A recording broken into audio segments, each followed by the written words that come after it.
Hello everybody, welcome to the Zed Education Podcast, and I'm your host, Andrew. Today I'm joined by Dr. Esther, guess the surname, Banda, from Mumbwa. She has to clear that one out. But on the record, what we have is that we have a fine and renowned doctor, not just young, but super intelligent. Most of you might not know her, but I know many of you know her. So Esther, or Dr. Esther Banda, welcome to the Zed Education Podcast. It's an honor that you have joined us and graced us with your presence. Before all this, one thing that I liked about this is you're like, I know you. So I know this is going to be easy. So thank you very much and welcome to the Zed Education Podcast. Thank you very much for having me here. I'm very grateful. I'm very humbled. I'm so grateful to be here. So thank you very much. Thank you, thank you. So to start with, I have some items here that I would like for you to look at. Oh. Yes. I thought this was just a decoration. No. Okay. I hope one of them is your favorite color. So we have a Rubik's Cube and we have Play-Doh. Okay. Yes. So I need you to pick one item, and on that item that you pick, I will then ask you a question. But I thought this was deco. No, it's not deco. It's for you. Okay. So just pick one item, then I'll give you a task. Okay. Yes. I think I'm picking this one. Mm-hmm. Okay. Pick it. Okay, so I have to take it with me? Yes. Okay. I have to leave it on the... No, that's your gift. Okay, thank you. Yes. Is this like in the bowl? No, so it's not, please, on the box it says, do not eat. Okay. No, Yes. thank you very much. So I need you to open the Play-Doh. And in a minute, I want you to create something that will represent you as Esther. Yes. Just anything. Create something in a minute, and not yet started. Your time will start in just a minute. So just open it. Okay. Yes. So it's open. It's open. But the plastic still is still there. I can help you with that. Okay. Yes, I can help you with this. So yeah, Play-Doh. Okay. If it's not enough, you can pick another one. So the task that you have in a minute, Derek, please, you are going to keep the time. So in a minute, just create something that represents your personality, your character, and please show us what you have made.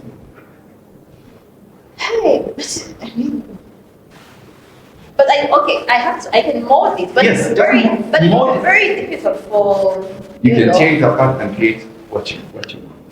So the best I'm trying to do is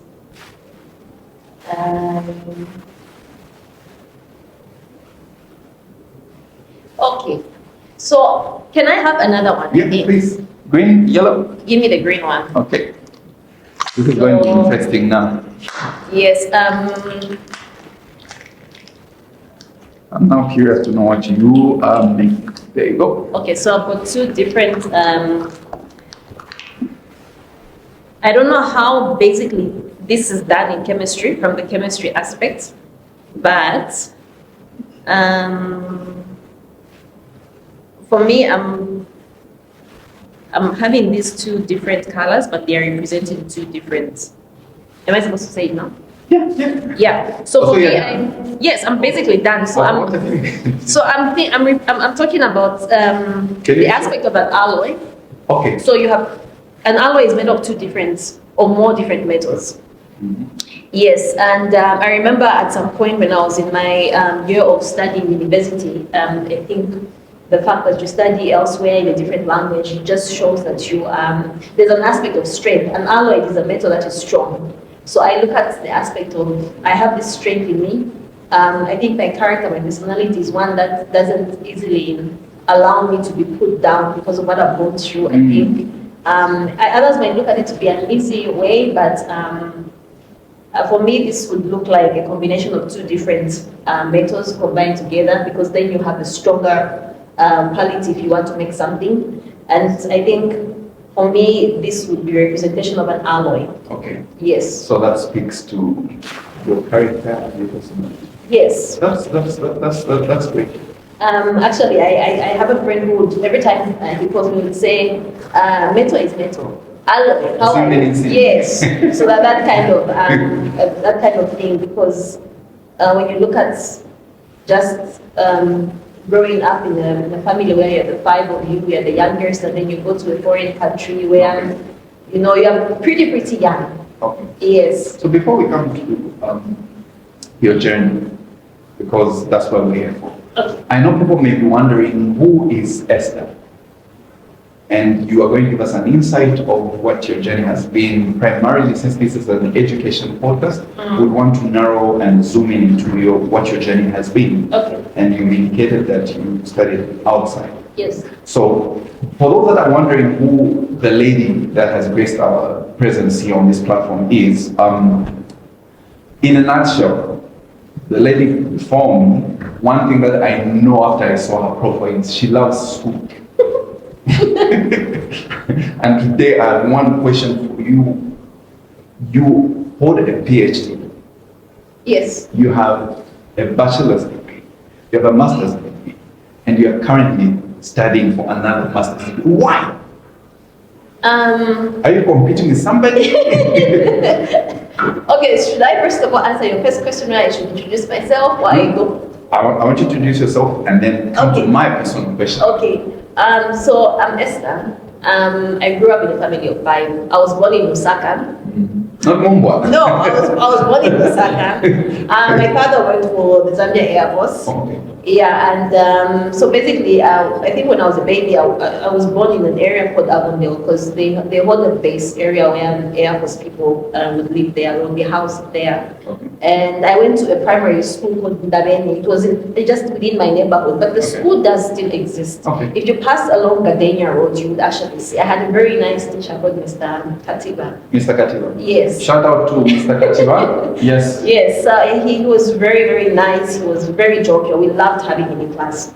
And then my father died when I was pretty young in 1996. So the aspect of continuing going to a private school didn't work out. So I had to go to a government school, which was Charleston. By then it was Charleston Basic School. How the switch for you? I think I went there when I was in grade 2. You know, you find a lot of children in the classroom, and you know, teachers literally beat you to discipline you. They whip your hands, they beat you with a duster, and or they call it a body razor. Then you just adapt. It's okay, and I'll walk actually, because all my siblings, you know, before my father died, had the privilege of them being taken to school, you know, in an Air Force vehicle. You know, they'll be taken to school, brought back. But for me, I had to walk.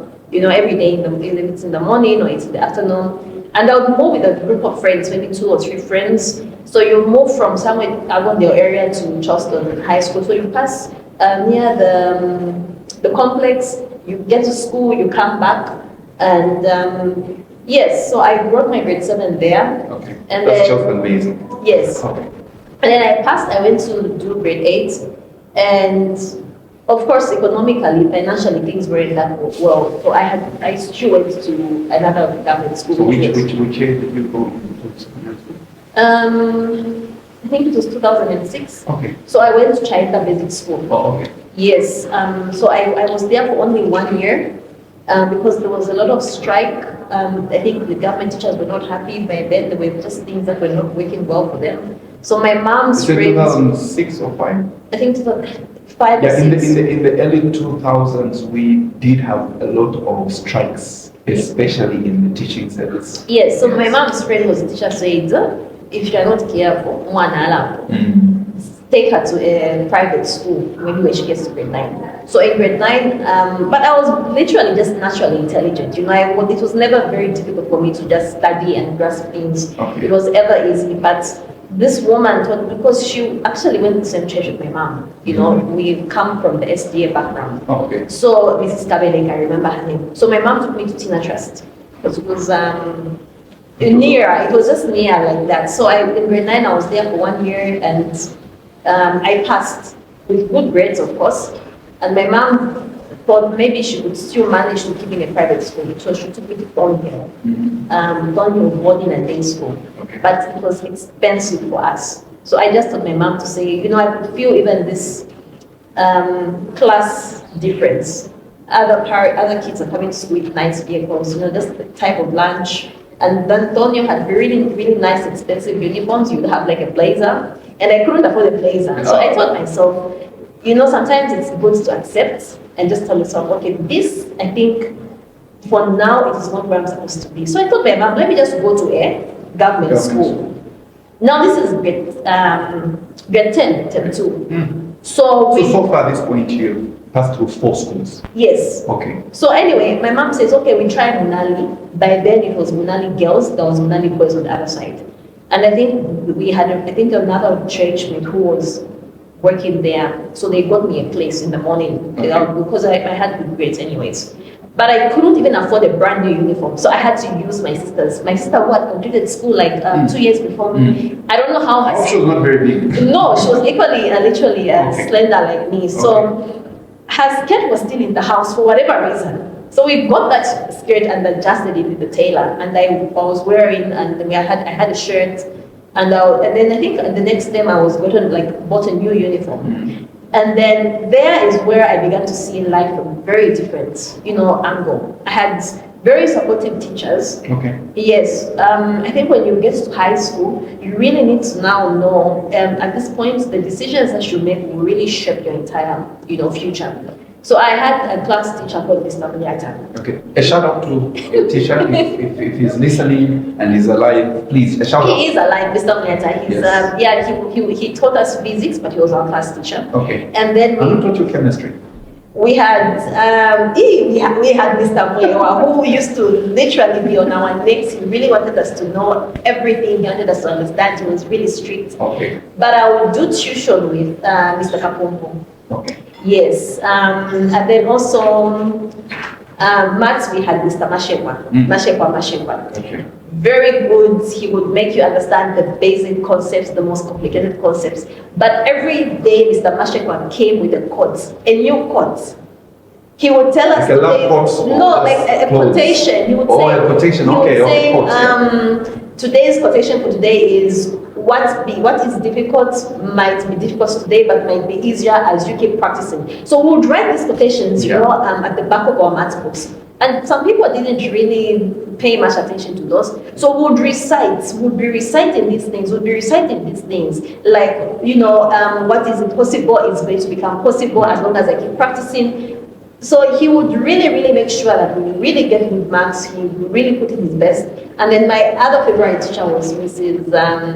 Sakala. He did Sakala. She taught us RE. Shout out to Mrs. Sakala. She was very nice. She took us like our own daughters. She wouldn't really just teach you the RE syllabus. She would tell you about the ways of life, to say you need to, respect people, you need to learn how to live with people. She was really like a mother to us. Okay. And if you did anything wrong, even if it wasn't in RE, you would be called. She would call you to the staff room and scold you and tell you should not do this. And it really shaped most of us. When I look at most of my classmates, actually, I can't say we are a bad seed. We've actually, we had good teachers. Okay. Yes. So in your secondary journey, schooling journey, what I want to find out from you is, were you that student who was just brilliant in everything?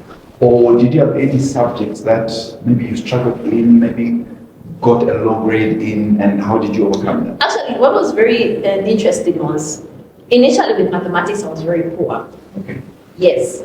But with the sciences, I was very good. I had a very good biology teacher, Mr. Katete. Very good. The way it is for me, when I read something, I don't have to go back and read it 3-4 times for it to stick in my head. Okay. It's like I've got this photogenic memory. But with mathematics, it was difficult. So my sister by then, who had started working the third born in our family, told me to say, maybe she could pay for my tuition, like extra lessons for mathematics. Mm-hmm.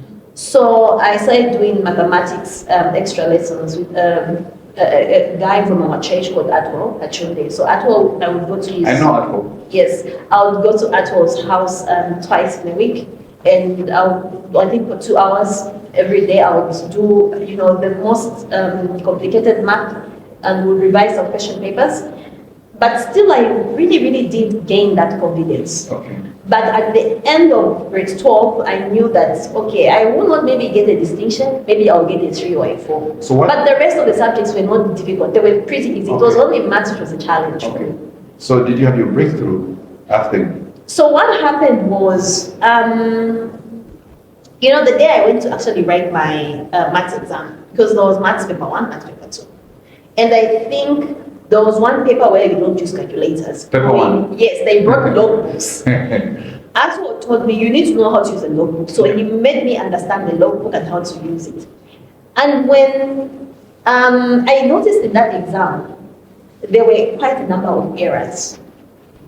There were questions which couldn't be easily solved because some information was maybe missing. Are you sure? I'm sure. Because from my experience, there are some learners who raise their hand to the lecture and say, there's something I knew didn't understand the question. From the way we know it, usually when there are such issues in an exam, you know you'll be given 3 marks to some extent. Okay. Yeah, so I noticed some questions, about 3 or 4, and these were carrying like 3 marks, 2 marks. So, you know, quickly I went to the graphical section. You know, I did, if it was a maths paper 2, I looked at the graphs, I made sure I answered them, I made sure I was accurate to the point. But even and somebody told me to say, if you know you don't have the answer, don't leave any question unturned. Put a formula, substitute. If you don't know what to do, leave it afterwards. Don't leave anything blank. Okay. And when my results came out, I had a distinction, a 1. And Mr. Mlesa called my mother and said, your daughter is the highest at Munali. So when he called my mother and said, she's the highest at Munali. Yes. Then I told my mom, I said, because I didn't have a phone, I said, ask him, is it a distinction in maths? He said, yes. I said, obviously it's a 2. He said, no, it's a 1. It's a 1. So at that point, I then realized, even if it was Atwell's effort, even if it was my own effort, but at this point, you need to know that the hand of God is in this particular issue.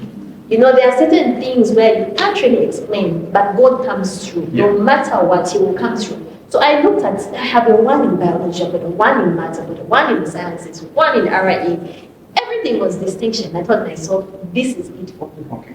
So there is somebody who might be watching this, and maybe they're a mother, or in actual sense, they're a student who are writing their year 12 exam this year. Yes. Or even GCE. Yes, or even GCE media. Because GCE is coming soon. Yes. And they're struggling. What advice would you give on how they can handle mathematics if they are writing where you were? Since you went through that struggle, what would you say to them? For me, it's quite simple.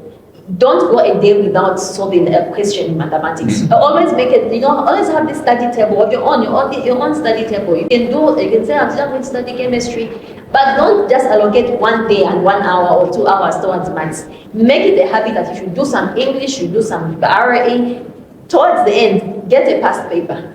Yes. And then if you know that there are teachers who you have on campus, you even know that teacher is usually in the staff room marking books, he's usually free at this time. Go to him, follow him and say, I had this question, I solved it, is this correct?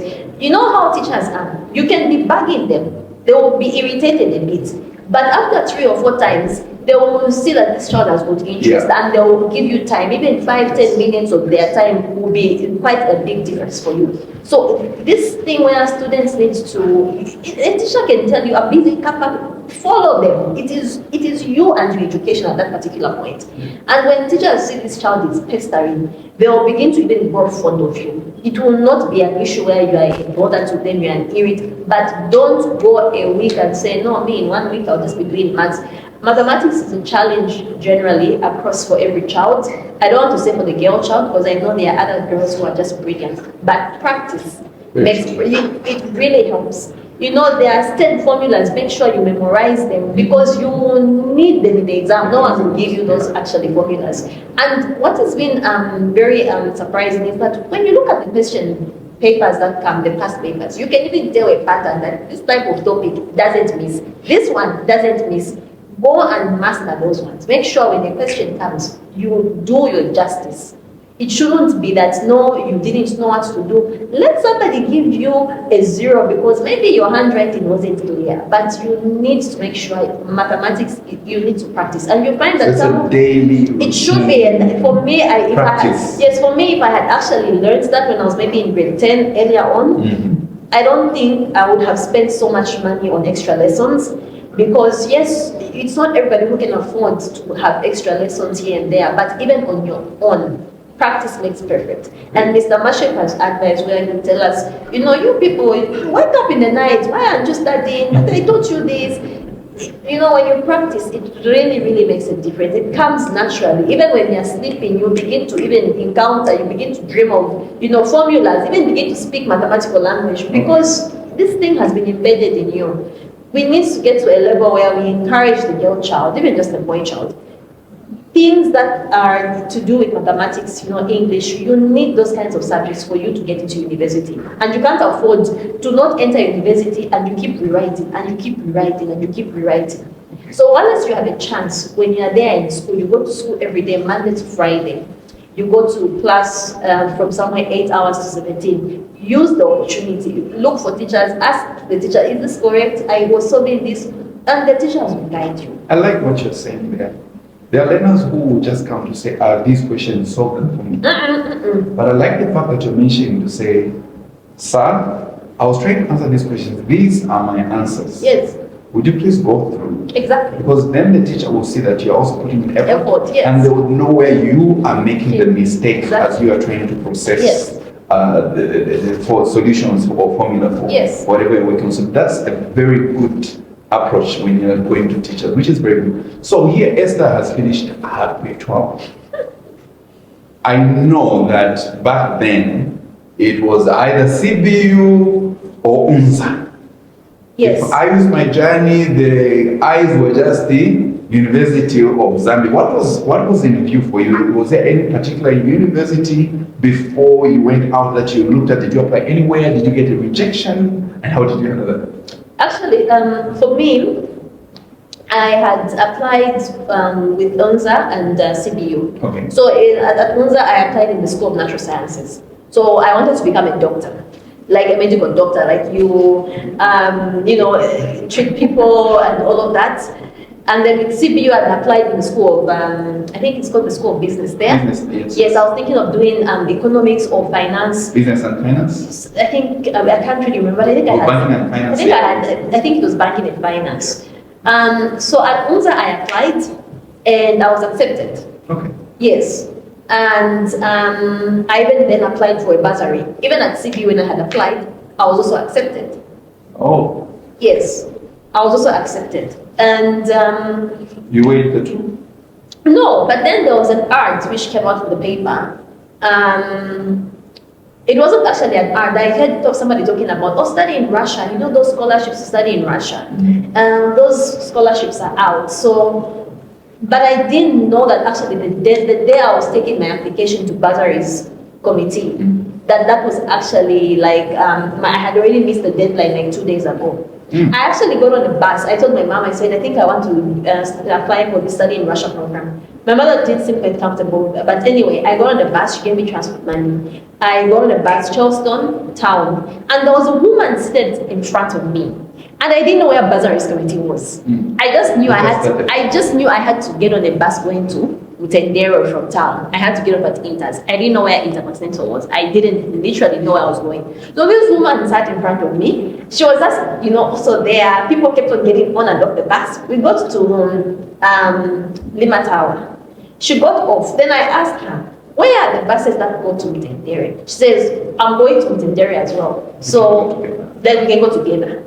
So then when we got onto the bus, I asked her, I'm supposed to get off at Inters. Please let me know I'm at Inters. She told me, I'm also getting off at Inters. So you're going to Addis Ababa roundabout there? Yes. Yes. Okay. So from Intercontinental, now we dropped off, and then I asked her, I'm supposed to go to bursaries committee. Then she says, I work for bursaries committee. Ooh. So it was like I had an angel who was just in front of this. So I said, Providence. And this lady's name is Auntie Exilda. So, I was there with her, we were walking, and then she said, usually if you're not with me, you'd have to go all the way around, but we'll pass behind Tabeta. So it was a shortcut. So what are you going to even do? I said, I'm actually coming here to apply for the study in Russia. I said, study in Russia? Yes. However, go to the registrar's office and, when I took my application to the registrar, he told me, you are late, but anyway, just give me, he was just busy.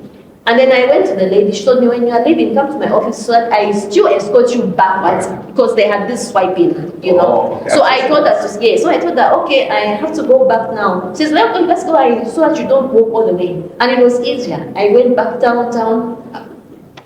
I got even her number. I called her, she says, no, it's closed. But studying in China is coming out soon. Look out for that one. So I would always back my sister, the third born in the family. Her name is Thomas. I would tell her, please bring the newspaper. Check the newspaper every day. Check the newspaper. So finally that day, the ad was out. She brought the paper. There was no social media then? I think it was there, but I don't think they were really flaunt. I think they were really flaunt it, yes. So she told me to say, here's a newspaper, apply. Okay.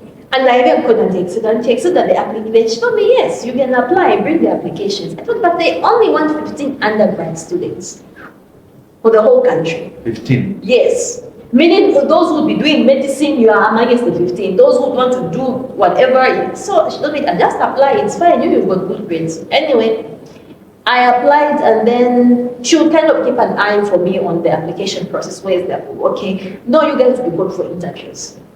So the day for interviews came. So you were called? Yes, I was called. And when I got there. So just there, Esther. So in my line of work, I find many brilliant young people in communities. We can talk about Tendere, Bauleni, Kanyama, who done very well. And they have the grades to even be accepted in any university. But they lack the exposure on how to go about this. So I just want you maybe to tell me, when you said you applied, do I write a letter to say I want to study? So the way it was, they had given these conditions. Yes, you need to, and there was nothing like printing. They wanted handwritten. Yes. Attach your grade 12 certificate, attach your NRC. Yes. So you are also now, they actually said, put a study plan. Is that a synopsis of study, something like that? It was something like that, but I think I wrote something different. So you even have to tell them what you want to go and study. Okay, yes. Yes, and you need to explain why you don't want to study here in Zambia, why the government should give you a chance to go and study abroad. So that would make a case. Yes, so I said, because remember, the time I was finishing my grade 12, it was 2008, and there was the global recession. Yeah. And I said, writing about the global recession in the letter. No, I want to save Zambia from global recession. That is why I want to go to China and study economics. So I even talked about the global crunch. It was there I was writing. So and what did you want to study? Initially, because I felt a bit scared to go and study medicine in China, because I thought I had to learn liver, I need to learn intestines in Chinese. The periodic table in Chinese, I said, no, let me just do things to do with calculations, so I'll go for economics. Also went for economics? Yes. Okay.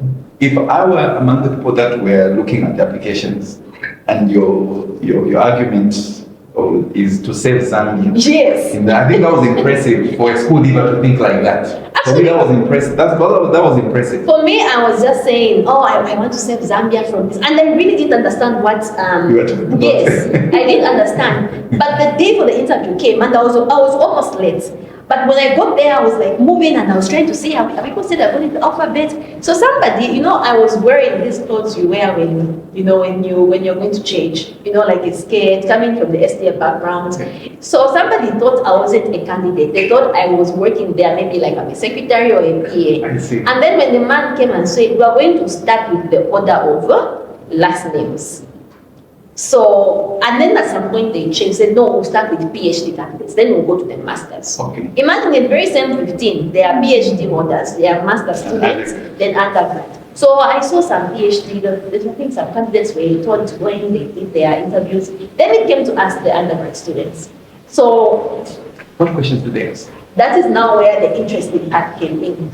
I took 40 minutes in that interview, whereas everyone else was taking about 5-7 minutes. And everyone else you get into this hall, into this room. There are 5 people here, 5 people there, and the chair for bursaries committee. You left, right? Yes, and I noticed after when I came back that there were actually people from different areas. There was even a psychologist. There was somebody who was just tapping his pen like that constantly. Yes, just to see how. Yes. And then they asked me, "You're talking about global crunch. What is global crunch?" Now I couldn't find an answer. I just said this is when the world is limping financially, and they were all laughing at me. And now I'm thinking people are laughing at me. Well, they asked me, "Why don't you want to go to Bonza?" And I said, "Well, sometimes the university will close due to delays. I don't finish on time. Sometimes there are riots." And then the woman jumped to me and said, "So you're the people who want to go to Bonza, and you want to stone innocent people's vehicles?" And then someone said, "No, she's saying in case there are riots." Yes. And when I was leaving, I didn't realize how much time I had spent there. Okay. But when all the interviews were done, yes, I was told you were the only candidate who spent more than 40 minutes with them. Yes. From your, if you've been to any interviews, sometimes you are not sure that I don't think I got this job. And there's time that you think, I think I got this job because my answers were on point. You walking out of the interview session with all that panel, in what space in terms Me, I knew. At that point, I knew to say, I think I've gotten the scholarship because nobody really castigated me in there. Okay.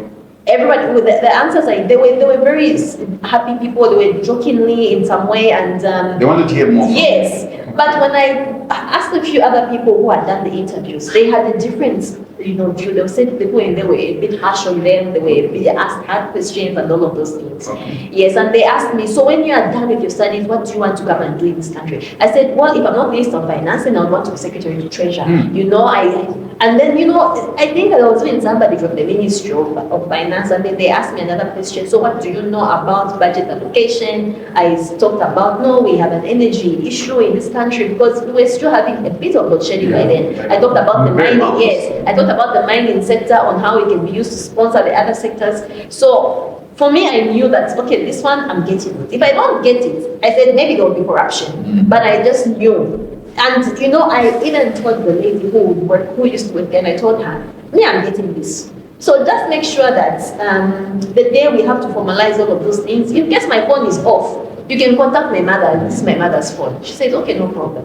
And everything went smoothly. Okay. And what I really thank God in all of those interviews, that whole process, is because, you are young and then you have to walk a long distance from interns.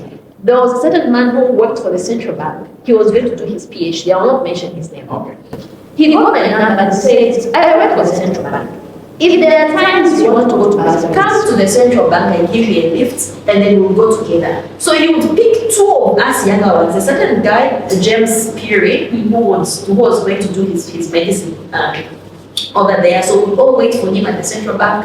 He would knock off from his work like around 10, get some time off, then he would jump into his vehicle, then he would give us a lift.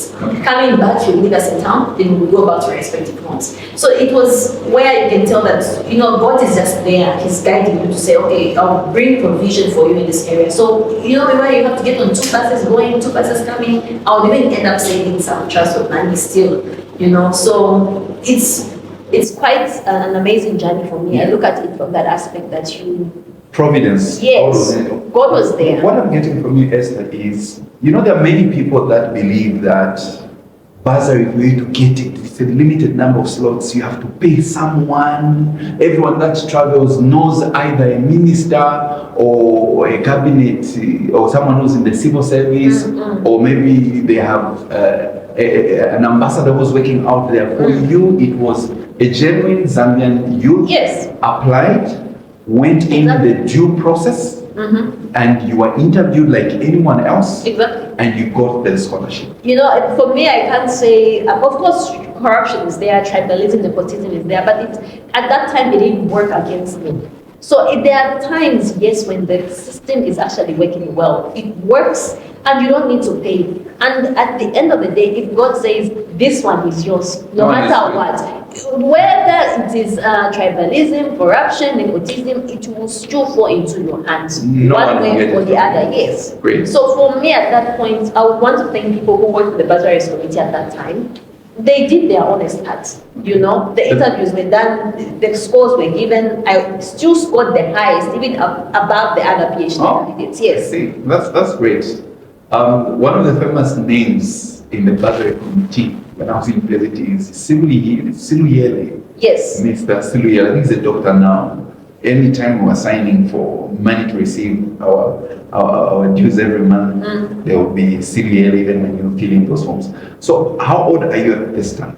I think I was 16 or 17. 16. So China. Yes. Is that Shenyang? So the whole issue was you do 1 year in Beijing for language, and then afterwards you go to another university for your major. So you speak Mandarin? I speak Chinese very fluently. Okay. Are you able to say the Zed Education Podcast in Chinese or Mandarin? I think yes. Yeah. You said fluently. Well, on the business aspect, yes, I could like but education podcast. Yeah, I could try something, a close translation to it. Well, I could say, okay. So welcome to the Zed Education Podcast from. So I would say, Paninlai, Zambia, the issue and the podcast. I don't know how to say podcast. Okay, yeah, podcast still comes out. Like yes. Oh, now look at the camera. So I would say Paninlai, Shanzai, Zambia, the education podcast. I like that. I like that. Thank you very much. So let's now take you to China because that's another whole journey. Yeah. Was this the first time you lived in the country, or you have been on a plane before? I had left the country. I told you I'm coming from the STA background. We once had a camp in South Africa. It was called a Kampori. Yes, I had once attended that one. Okay. So now it was like going to be my second time to leave the country. And being away from home. Yes, and being away from home. So you now get to realize that it wasn't just the 15 or 16 of you who were at Bursaries Committee. You see a bunch of other people. These are people who got their scholarships from the Chinese embassy. Basically, these are ministers' children. Yes. So you realize we're not only 15, we're more. Yeah. So you get to ask other people, which school are you going to, which city are you going to? And they'll tell you, oh, I'm going to Beijing, or me, I'm not staying in Beijing. And so we live on a plane, you connect, and of course, Bursaries Committee, they made sure we were comfortable. They gave us all the resources that which we needed. That's very good. Yeah, I mean, the Zambian government at that time, obviously at this time, they were doing their level best. So we get to Beijing, and there are quite a number of Zambian students waiting to, yes, and also the education attaché, Mr. Matafwali, was there as well. And they said, how many are going to Beijing Language and Culture University? It's called Beijing University. So we are taken there, and registration is done easily for accommodation. And there were quite a few Zambian students who came, who really made us comfortable. They took us to KFC to eat. Actually, it was not. Yes, they took us to KFC. So many people, and I'll ask on the food part, because living out in Zambia, the only view we had of China is they eat rice. Okay, rice in those bowls with the sticks. Besides that, there are meats around. Yes. For eating frogs and even a Scooby. The dogs. Yes. So I want you to speak to that. I know we live in different cultures. Yes. So you went to KFC. We were taken to KFC, and we were just ordering burgers and fries. Yes, and they told us, well, okay, you guys go and sleep. We'll come and see you tomorrow. And they just say, take care of your passports, take care of your dollars. I will not mention who, but amongst them was one of the former Republican president's daughter, his late. She was really extremely nice. She would speak to us in Yanja. Okay, 10 miles, and they came to our university around 10. They took us to the bank, we changed our dollars into renminbi. Now they say, you people don't eat a lot of food outside, you need to learn how to cook. They took us to the supermarkets, we bought pots, cans, a few, the basic essentials for cooking. So basically now, even academic-wise, at the university's registration, you've registered, you're a student, your student ID, everything has been taken care of. But these particular Zambian students would still come twice, 3 times in a week to just check up on us. I like that. Yes. Yes. In Beijing, you will not find rats or frogs being sold. And even those delicacies are not that cheap. Did you ever? No, unless I ate maybe a dog unknowingly or dog meat unknowingly, but there was never a point when, You went outright say I'm eating. No, I never did any because Okay. I didn't want to end up having rash or some skin allergy. Okay. But it's not something that is just sold openly out there. No, there's that sanity So now. it's a delicacy. It's just like rats. It's not like it will be everywhere. No, it's not like that. So, and the rice is quite, it's prominent, but we also forget the aspect of noodles. Yes, so they eat a lot of rice and noodles. Okay. Yes, and then, you begin to learn that, even KFC eventually started incorporating the rice, onto their menu. And you could see a few people eating the rice, but when you are eating KFC or in your McDonald's, you have to eat the actual. Yeah. Yes. Okay. You are in China. I want to ask you to maybe share with us what challenges did you face being in a foreign country? One, you had to learn the language. Yes. So in that process of learning the language and going through studying economics, did you have any challenges that you would like to highlight? And how did you overcome those? I think from the social aspects, I wouldn't really say we had social issues. China brings the whole world in China. These scholarships that China gives, they bring the whole world. So the people from Zimbabwe, Malawi, if you don't have a Zambian who's near in your room, there'll be a Zimbabwean somewhere, a Malawian somewhere. And when it comes to the aspect of challenges, to be honest, when we go to Beijing, we were told all we want are your passport size photos and your passport. And the school did the immigration, everything for us. That's a very efficient So for system. me, for the first 1 year, I felt like I was in summer camp. You just go to class in the morning, you come back in the afternoon, you're probably doing homework, and my roommate was from Burundi. Okay. So the people from Burundi speak French. So for me, it was very easy to pick up in Chinese. Because if I come back in my room, I'm asking God, where's the remote?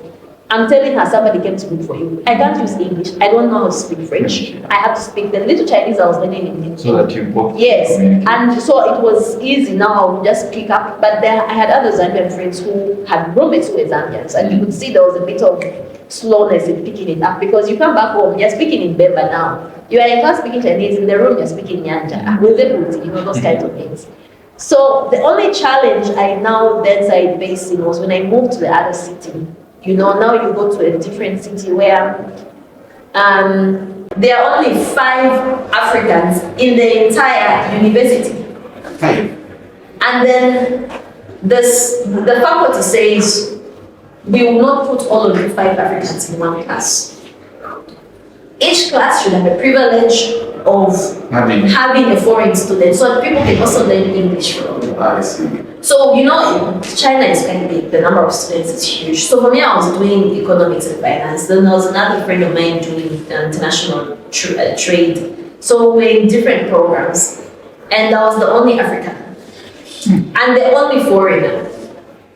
There was no Japanese, no Korean students. So you are the only foreigner. And the rest are Chinese. I see. And these are coming now, you're not in the capital city. The challenges now are starting facing. If I want to go back home for the holidays, I need to move from my city because there were no international flights from Shenyang to Zambia. Yes, you have to go to Beijing first. And people want this issue of, are you coming back? Buy me this, buy me that, and then you've got luggage. So you can't afford to also fly from Shenyang to Beijing because of the cages. Yes. So you have to be on the train. You get on the train, it's a fast moving train, 4 hours you're in Beijing, then you get to the airport, but then you get home, and then when you are supposed to come back to school, you're thinking of that moving again from Beijing to Shenyang. You've got food from Zambia, you've got a lot of luggage, you've got excess luggage. And then I think I just had other challenges. The city I was in was really cold, it's kind of near Russia. Okay. So it would really go -40. And if you walk in the cold from, the university was quite big. When we see Uza is quite small. Yeah, that's small. It's a school in yes, but for me to move from my dormitory to my faculty building, it would take me like a good 30 minutes And then there were these small like vehicles we had in this university. You just get on it. If you miss it, you have to walk. And when you get to class, you start bleeding in your nose because it's very cold. Oh, yeah. So now the lecturer will tell you. Hypothermia. Yeah, they'll be telling you, just go back. I think go back to the room. You know. Did you experience any of that? Yes, I used to. And even other foreign students would be say the same because we're not born in China. We're not born with that climate. We were just new there. We're adapting. And then, you know, when you get this flu, we didn't know how to take care of ourselves. The Chinese know, drink warm water. For us, we want to drink cold water. Mm-hmm. When they get flu, they do this. But for us, it will take us a month. We want to clear off this flu. Mm-hmm. So you will find you're missing classes. The lecturers will be nice, yes. But to some extent, you begin to feel guilty. You know, I haven't gone to class for 1 week. And then they'll tell you, no, but don't come to class if you're not feeling well. Because the moment you get out again and you got this cold, the bleeding starts. It's another issue. Yes. And then just the cultural difference, I think I started feeling it when I went to the other city because Beijing was more cosmopolitan. There were different, you know, people there, different nationalities. But then in my city, I was in the more like in the outskirts of the city, like as you are going to Chombe if you were in Osaka, that kind of arrangement. So even when you are getting over there, you begin to see, you get on the bus or in the supermarket, you know, the foreigner, the indigenous people, they are touching your hair, they are asking you questions, where do you come from, you've got big eyes, due to surgery on your eyes, the really? big, you've got lashes, are these real? You tell them, yes, they are real, they literally want to pull off your... So those videos that we see online, I think I've seen a blog, I think maybe on TikTok or something, who has people touching his hair. Yes, that will happen. And when you get on a bus and you know, sometimes you want to tell yourself, I just want to get off this bus soon. Because they'll be staring at you. And then they'll be talking amongst themselves, does she speak Chinese? No, she doesn't. And you hear them. Yes. And then they'll be like, hello, do you speak Chinese? You say yes. And then they'll ask you all these questions. Okay. All these questions. So at times you just want to be quiet. Did you make any money being different? Like touch my hair? Actually, what used to happen, we had like fashion and design faculty in my university. They once told me that we want you to come and do some modeling. To just like, they had like, the students were making wedding dresses. Okay. They asked me to go and like model in some of them. As a break? And I was paid money, but the other, yes, I was being given a room like So some pictures somewhere married, there are pictures where those pictures are actually even on Facebook. If you go to my Facebook, you find some. So it's just where you begin to now feel exhausted. Okay. Where sometimes there's no one to speak English to. You get on a taxi, you want to go somewhere. And you have to conversate in Chinese with the Chinese taxi driver, you know. And sometimes we got tired of hearing these questions, such as, you say you're from Zambia, yes? Then they'll say Kaunda. Oh, really? Kaunda was highly respected, and it's still highly respected in China because he had a good relationship with the president of China Mao Zedong. So then they begin to ask me, but why is your country poor? You guys were moving at almost the same pace as China. Whatever our president did, your president will also implement. And you can't now answer why. We were opposite. Yes. Now why are you like this? You know. And then sometimes you get frustrated because you are just tired. Yeah. You're tired from the language. You want to speak to somebody in English. But there's just few people speaking that language, and even if they can speak English, you know, and then the Zambians were not even as many as in Beijing, and most of them were studying medicine, and they were ever busy. You know, you tell them, you guys can you come on the weekend, or can I come on the weekend to hang out? We're like, yes, but we have these revision classes, and we have this, and we're busy, and so on and so forth. So, and now I had to just make a lot of Chinese friends. So China, Shenyang. Yes. You complete your undergrad. Do you come back to Zambia or do you add on the masters? So I came back home. I came back home in 2014. I graduated.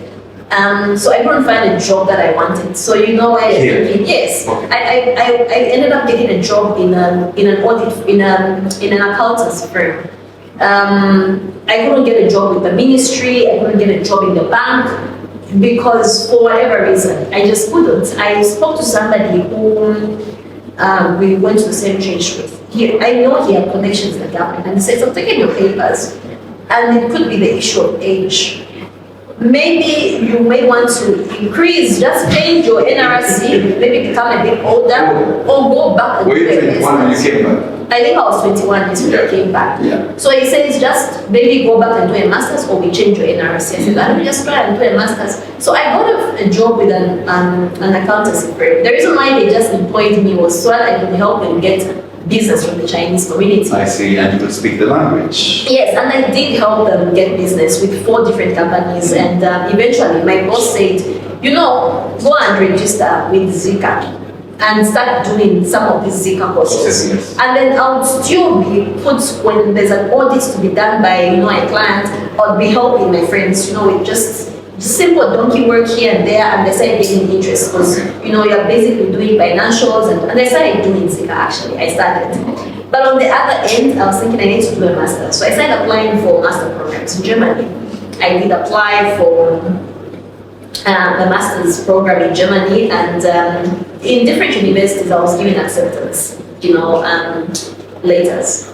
I said, okay, come in, but it took like a 1 year of trying. Okay. Yes. So eventually I got to Germany and You did your master's there? I did my master's. Is it, when I was reading your profile, is it Rhein-Val or Rhein-Wall? It's Rhein-Val because Yes. in German the W becomes V and the V becomes W. Yeah. So the way we say Water. yes, supposed to be water. Water. And then the V, at some point even the So if I say volume, it's supposed to be volume to I some see. extent, yes. Okay.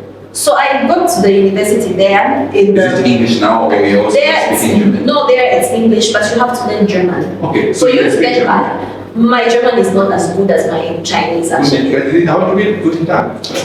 So you could say guten Tag, guten Morgen, Okay. guten Abend for in the evening, wie geht's dir, for how are you, and all of that. Okay. So for me, I took it, okay, I'm learning in English, and there were few foreign students who were studying master programs. Most of the foreign students were doing bachelor degree programs, and I was the only Zambian in that town.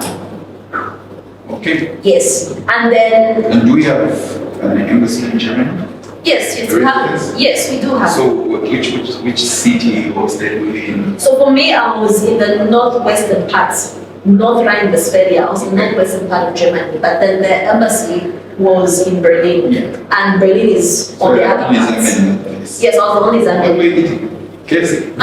No, actually, there were some African stores. Nigerians would sell beef meal, but it's expensive. Yes, good rice. I met a lot of West African friends. There were Zimbabwean and Malawian students around, but I didn't really click with them. Yes, so I had a lot of West African friends.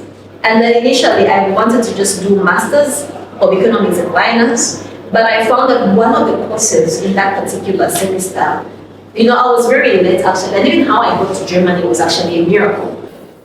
Your life is a miracle. Yes, because where you're applying for scholarships and everything, and then you're given 3 different universities, they give you acceptance letters. But now when I applied for the visa here, because now there was that war in Asia, Yes. and there were a lot of Asians moving into Europe, there was an immigration crisis. So the laws became stiffer. Not even stiffer, they delayed. Berlin had to process a lot of immigrants. So even as we're foreigners, it's not it's not the embassy here that has to give a leeway, it is Berlin. Yes. So I was really delayed. I was so delayed. And by the time the visa was coming out, it was just the next day I had to get a plane. And when I got to the university, people had already started learning. I was like 1 month late. I couldn't, and remember math was a problem. There was a course, financial math. This was a course where when the lecture starts, you have to take your phone to the yes. And then when you get back to your room, sit, play, pause, play, write. I failed that course. Out of all the courses I wrote that semester, I only passed 1. Okay, you've answered the next question I wanted to ask. Because, many a times when you find people who are doctors like you, we think that it's all easy for them. No, I felt terribly. Then I So knew. you felt. I knew that actually in China I was playing. You Now, yeah. German machine now is. I now realize this is not this. I would be seeing people going to the library, like lunchtime in the library, evening in the library. I told myself that summer time I have, this is different.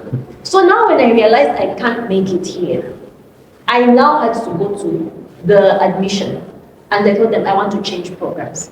There were only 2 master programs in my faculty, Economics and Finance and Sustainable Development Management. I see. So I told them I want to change programs. Why? I said, I don't think I'll make it in here. It's hard. I like the fact that you were genuine and true. No, I told them that I'm not going to. And then, the way these rumors about this professor, that he was racist and he was rude. But for me, I just thought myself, okay, let me just go and do what? Let me just go and change programs. I went and they told me, in your application, don't use statements like, it is difficult for me. You need to use statements like, I have more passion towards this. I feel I'll get a better job in my country if I study this. And that's very good and very important. Yes. You are applying for consideration. Mm-hmm. You don't have to say it's difficult for me, but you have to show the interest. Yes, to say, yes. I would thrive more. Yes. Yes, because that also speaks to maybe where I'm Exactly. going in my professional journey. Okay. Yes, and so now afterwards, they told me we have a lot of applicants in this program we want to go into. So we can't give you a position yet. Let's wait for the semester to start. Meaning now I had to repeat. Those 3 courses, I couldn't proceed. I went and I'll go back to admissions. Have I been accepted in this program? No, we have a lot of students who are coming from outside the country.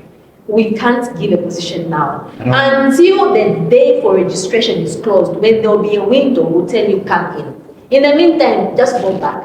I went back 1 month and a half. I went back into those classes, humble, but I would feel a little bit defeated. But then I started conversating more with this particular lecturer. Because I knew if I understand his concepts, every other course would be easy. It's financial math. We were learning how to calculate euro bonds, payments, if a country gets a loan from another country. And these are things that computers do. And I'm thinking, why are we doing these things? I talked to somebody from the bank and he said, why are you doing those things?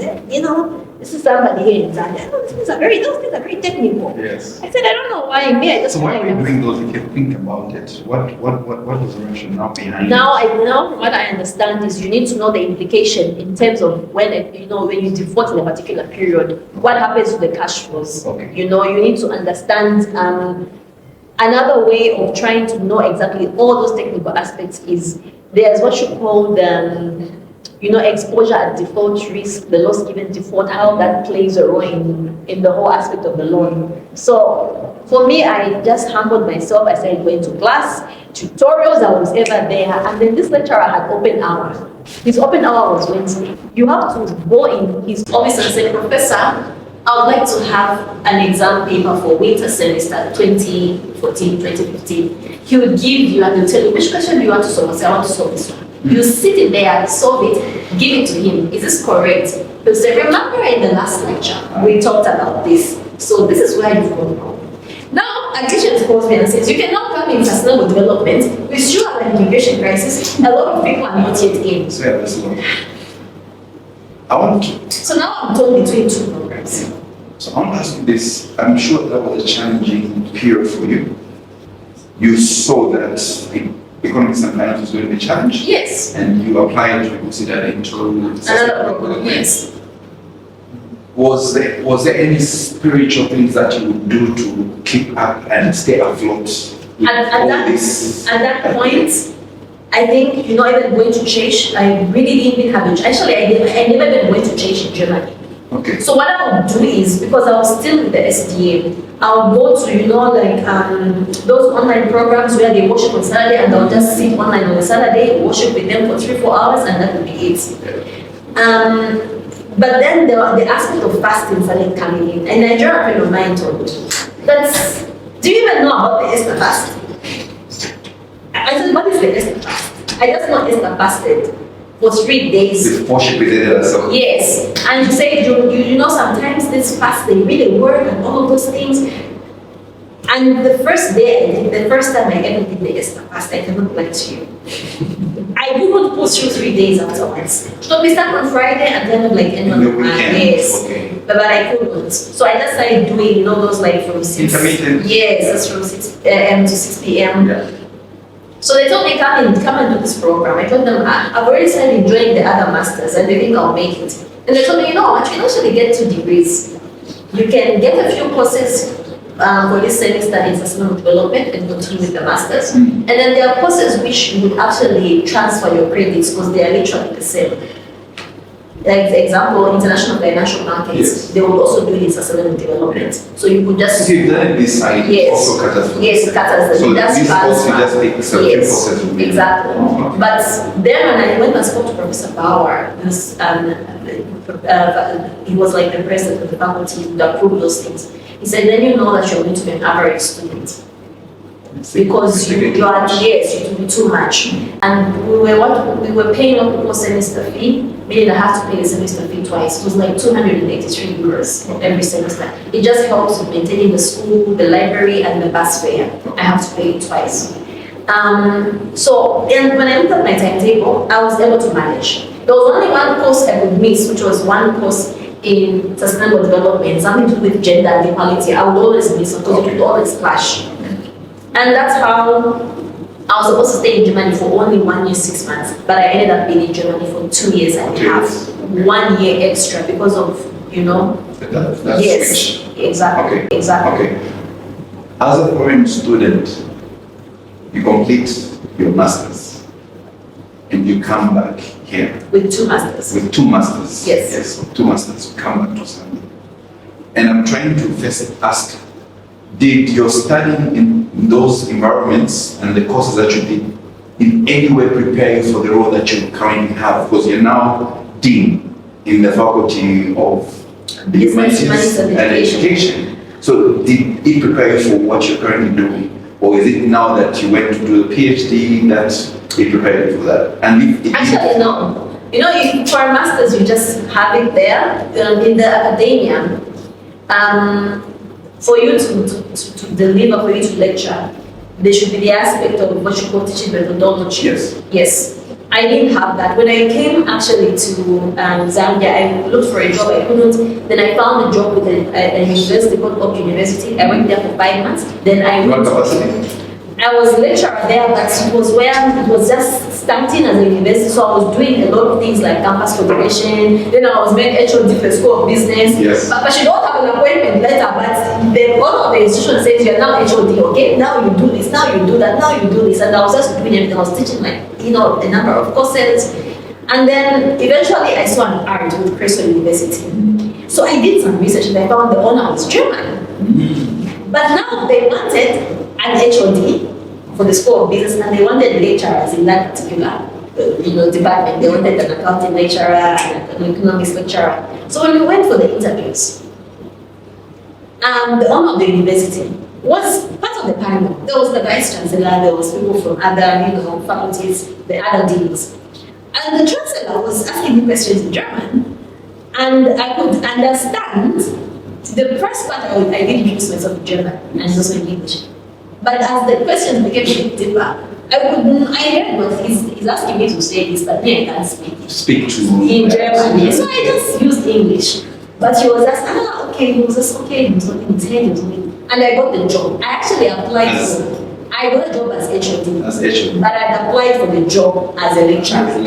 Because the lady who was HR told me, we don't have an HOD who's female. Me, I'm making you an HOD because there's no female. You should be the first HOD who's female. Okay. In this particular faculty. I said, okay. But I had other courses that I was teaching. Or you lecture? Yes. Well, in the academia, even if you are bazaar, you have to teach me some accounting courses. Oh. Yes. You can't be in the university and say me and no, you have to teach. So I watched a video the other day. It cracked me up. Okay. I think it was a master's class, a huge class. So an elderly gentleman walks in, and everyone stands up and says, "Good morning, sir." Then he walks and goes and sits. He's a student. He's a student. As well. Then a youngish person walks in, and everyone is ignoring. Little do they know that this Was the lecturer. So did you have any of such experiences where people think, she's just a student this one, I'm sure maybe she's also part of the class? Even up to now, it actually still happens. And that's why my former vice chancellor, professor, he would always say, can we wear our IDs as people in management? Can we wear our IDs? So when they see. Yes, because our IDs have got a different tag. Yes. So you would say, can we please be wearing our IDs? But for me, it still happens where, it's crowded, it's time for exams and students can't see you until I read, can we please have all that? And then people say, oh, okay, this is probably someone from. But even getting to the part where you are HOD, and when you get into the first day you get into management, everybody is older than you, everybody is older than you. You feel you should be the one to be saving people. And the moment you're supposed to do something and the VC says, no, it's fine. Not some of the people would even be there, would actually be in a low position than you. That is when I realized now I have serious management issues. I need to really know how to manage people. So on your side, and also in the side of working with older people, I don't know about academia and maybe your experience. There are places where you go and maybe it's a male-dominated environment. Yes. Also, there is this thing where, for example, we're in a room, 6 of us, and maybe you're the only lady. There are people that will simply say, you are the secretary. By default of you being, or say, can you go and bring us some tea? Have you experienced that? I think that's at Chreso. That at Chreso has never happened. Okay. Yes, the kind of vice chancellor we had when I joined Chreso was somebody coming from, the government, and he had this aspect of professionalism in him. And you could feel that you had a vice chancellor when there's a meeting. You could tell that he's the chair, and he wanted order. There was no way professor would allow people to misbehave. He wanted order in the same way, and we also follow his suit. We knew how to behave ourselves, especially when we have visitors from outside. So, but at that time, I'm doing my PhD. So my professor, who people assumed was a racist. Mr. Bauer? Yes, Professor Bauer. People like Jack Bauer in the series. For him, when I was living in Germany, he told me there's a university in, just near Switzerland, and you would do well in a PhD program. I can write a recommendation for you. But then I didn't know he had also had to pick 3 other students. And he says, apply for this scholarship, and you guys maybe, you'll be doing your PhD away, you do a lot of research, you're going to enjoy it. But maybe the semester fee is a little bit higher, but we can always negotiate, because you're not EU citizens, you don't contribute tax, but we can. So I applied, and I was accepted to start a PhD. So in 2018, I was literally graduating in somewhere May. In September, I was starting another PhD, then my first PhD. Yes. And so I managed to get my PhD, but it wasn't quite easy because at that time, in the 2023, my mom got very sick. She was diagnosed with arthritis. And I remember sitting in the hallways of Mainasoko with a laptop. Mainasoko is quite orderly, very orderly. You can't have 4 bedsiders near them. No, it's just one. So there are times when I need to be inside the building and I need my laptop to be plugged, I'll just sit by the elevators there. Sometimes just out when you get out the elevators, that's yes. So I'll sit actually on the floor, and then there's this aspect where you need to pay medical bills. There's this aspect of time running up and down. How I even got through, I don't know, because I was not supposed to be on the list of those graduating. I had submitted my actual final report very late, but they made an extension. How they made the extension, I don't know. And even with that extension being made, I was told you still need to do a bit of polishing up here and there, here and there. This is, research worth 4 to 5 years. And yes, with PhDs, there's nothing like you have a distinction. There's no merit, there's no credits. You are graduating, but of course, the grade I got wasn't something which I would say I'm proud of, but it's a PhD, please, let me just get it. It's not an honorary PhD like others have been told, no, we honor you, we give you this. Yes. I don't know if you saw a post, I think in Malawi there's been a situation that the ministry issued out to say, when you are conferred with honors of being called a doctor, it's different from one which is end, like in your case. So even the way you use it, you shouldn't even use it as a title. That one is an award. Yes. See, I was just recognized. Yes. But for you, it's earned through research. Exactly. Or even just most of the time it's research and part of coursework together. Yes. Yes. So you earn the title. From this point, I'll be calling it Dr. Banda because it's earned through the struggle of mom being sick.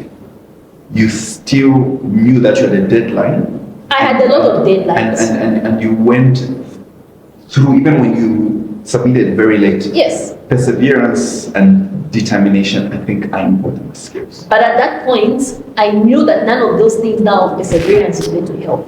I reached a point where I would be doing these midnight prayers, like you wake up at midnight. I would literally be holding my student's ID card. And there will be, where now the Pentecostal aspect comes in and you are speaking over, you have plans to prosper me, I shall be the head and not the tail, I shall not, you begin to speak those things. The moment you go to sleep, you can even feel that something has shifted on the realms of the spirit. When you wake up the next morning, you find an email, extension of this, can the following people right now send the following things to, okay, now you're now thinking, okay, and you send those emails, and things are moving like that. Okay. And with my mom, it wasn't just her being sick. She had to undergo a hip replacement. Ooh. So this is an operation that's going to take like 9 hours to maybe 10 hours, depending on how, everything is smoothly and everything. So it's a situation where finances are being, taken, time is being taken, effort. My sisters actually, they really did a very, a tremendous job. My sisters would sleep at night, so for like night in, night out. Me, I was stationed here on the roads. When we send you go this side, you go. When you said go this, yeah. So we would coordinate like that. And then we had other cousins who would bring us supper, like I've got a cousin who owns a catering company. He would always bring us supper, like here and there, he would bring food. And for me, I reached the point where I would eat my supper from my naso. Okay. Yes. You would eat the food? Because I love their meatballs, the one that they cook for the patients. I was being asked, they don't drink. So my husband is cooking good food, which is good for you to eat those. As an academician, if you were to create a course or a subject, what course would it be and what would you name it? When you say a course or a subject, I think I would, right here in Zambia, I think it would be a course basically in economics. Because we have commerce. Yes. But pure. Is it like at secondary school? Yes, at secondary school, yes. Okay, why? Because when we look at one of the biggest challenges that African countries are failing and why we're failing to develop is because you can be a minister, you can be a permanent secretary, but everything is not about being technical. It's about the proper allocation of resources. It is not just finances, even the human beings that you're working with. Yeah. Issues of minimizing costs is very important and seizing opportunities.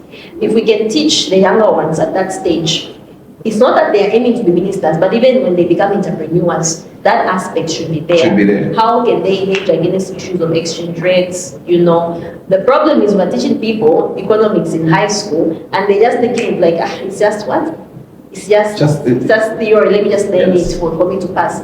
But for any country to develop, to be honest, we need to really restructure the way we are looking at things. The economics that we learn, even from the University of Zambia, even from CBU, the curriculum has to be really updated. If we look at what we... And applicable yes. to the problems we are having. Because for my program, like the example in Germany, the economics was now changed. It was based on the economic recession that took place. So you see a lot of courses in banking that were dwelt around the 2008 crisis and how Europe came out of that crisis. Yes. But for us, we are just teaching what my father learned in 1940 is what I'm also going to learn. So we are just replicating what old people have. And that's why when you find COVID-19 comes, our economy is not resilient. It stumbles and falls easily. We cannot be a country which was once the second largest exporter of copper, and a minister of finance will be there easily saying we were the first country to default with the Eurobond. It should never be the case. Then there's something wrong we're not doing with our resources as a country.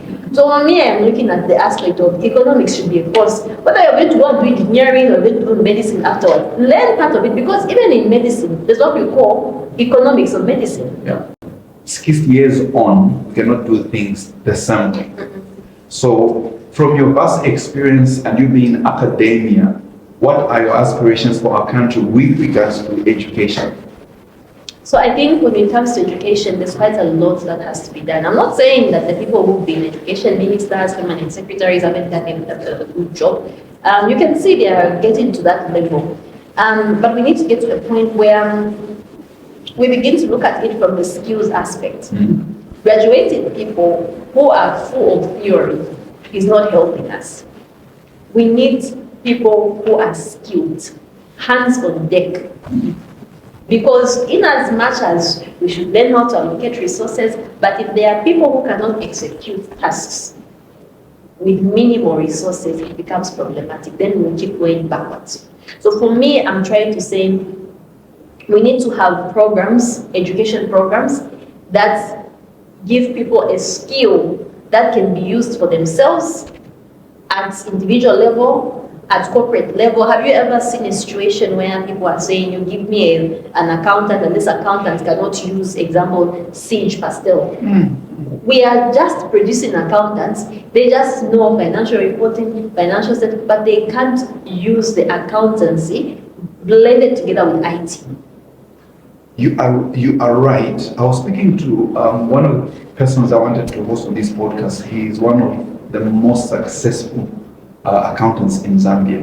I may not mention his name. No, it's okay. And one of the things that he talked about to me was saying that, you know, in my company, when we hire an accountant, we have to put them on 6 months of our own training. Yes. Because there's a big gap between whatever they're learning out there and what we are practicing in the industry. True. Exactly. And I think we need to close that gap. Yes. Not just writing thesis in fulfillment of. For the sake of graduating. Exactly. I think that needs to change, and I appreciate that. So skills are very important. And then we need to get to a level where something I would also want to add, there's a lot of construction that is going on. Zambia is still undergoing development. And I've seen people opening up construction companies. But does it mean that it's only people who have studied engineering who can go and then work as, engineers on site? I feel we should have, a program that is tailored mainly towards, construction industry. Okay. Meaning, if you're running a construction company, a construction firm, how then do you best use your resources, not from the economic aspect, but having blended skills together, delivering what is best? Because you know why I'm saying about this issue of construction. We are not refusing that we need to incorporate foreign investment. But we need to get to a level where, as Zambia, we're not given 20% of the contract. Be it in engineering, in IT, in medicine, there should be the aspect of ethics. People should know what is right and what is wrong in the area of their business. The IT part, we need to move with technology. COVID came, some schools closed because they just couldn't have an e-learning system. The restaurants couldn't operate the way they were supposed to operate. Why? Because now they don't know how to use apps like Yango and Bikers and all of those things. So we need to put a lot of energy a lot of effort in IT when it comes to the education sector. Yes, it's quite a lot that has to be done, but bit by bit things of course can get better. And of course with the introduction of the new curriculum which has been brought on, I think it's a starting point. Yes. Over the issue of skills. It shouldn't be a shameful thing that when someone is a plumber, they have a lower career than other people who are doctors. No, we should have a situation where somebody is a plumber, they have a diploma in plumbing, in electrical, and they are able to get a contract to wire, to do plumbing for society should for a big for a conference center, yes, for a hotel and all of those things. Why? Because they will understand some aspect of architecture. They will understand the aspect of building and designing a building to say, if we are going to have 400 people in this hotel, what kind of plumbing system do we need? What kind of water system, supply system, disposal system do we need? So we shouldn't begin to demean these kinds of unskilled jobs. Somebody is a bricklayer.